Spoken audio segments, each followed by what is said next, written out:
क्या आपको पता है कि भगवान गणेश की मृत्यु क्यों हुई थी? क्यों उन्हें गजमुख प्राप्त हुआ था?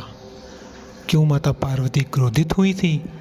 और क्यों भगवान शिव के अपने ही अस्त्र से उनका वध हुआ था, अर्थात मस्तक छेदन हुआ था?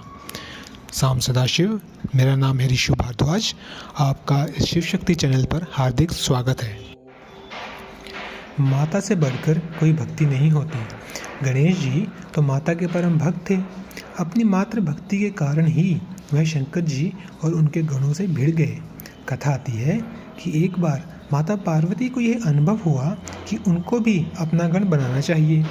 कई बार स्त्री जनित चीज़ों पर इसकी आवश्यकता पड़ती है। सखियों ने भी उनसे अनुरोध किया कि द्वार पर हमेशा शिव के गण होते हैं, आपको अपने गण नियुक्त करने चाहिए। इससे स्त्री के मान मर्यादा की भी रक्षा होगी। पार्वती जी को यह विचार अच्छा लगा। एक बार वह स्नान कर रही थीं तो उन्होंने अपने मैल से गणेश जी की उत्पत्ति की। साक्षात एक विलक्षण बालक सामने आ गया।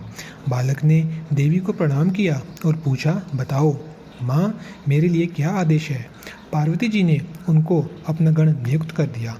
देवी ने यह भी कहा कि कोई भी क्यों ना आए, लेकिन मेरी अनुमति के बिना किसी को आने मत देना।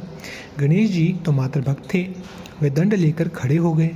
शिवजी के गणों को भी उन्होंने रोक दिया। गण दौड़कर भगवान शंकर के पास पहुँचे और उनको पूरा वृतांत कह सुनाया। शंकर जी ने कहा, ऐसा नहीं हो सकता, कोई दूसरा कैसे गण नियुक्त हो सकता है? अवश्य तुमको भ्रम रहा होगा। शिव के गण फिर द्वार पर पहुँचे, लेकिन इस बार भी गणेश जी ने उनको अंदर जाने से रोक दिया। गणों ने कहा, तुम जानते नहीं हो कि हम शिव के गण हैं। गणेश जी बोले, मैं जानता हूँ, लेकिन मुझे मेरी माँ की तरफ से आदेश मिला है कि मैं किसी को अंदर प्रवेश नहीं कर दूँ। मैं इस आज्ञा का पालन कर रहा हूँ। गण पुनः शंकर जी के पास पहुँचे। कालांतर में शिव के गणों के साथ गणेश जी का युद्ध हुआ। गणेश जी से सारे देवता हार गए। एक बालक से हारकर देवताओं को बहुत गलानी हुई। उनको लगा कि हमारे देवता होने का क्या लाभ, एक बालक ने हमको हरा दिया।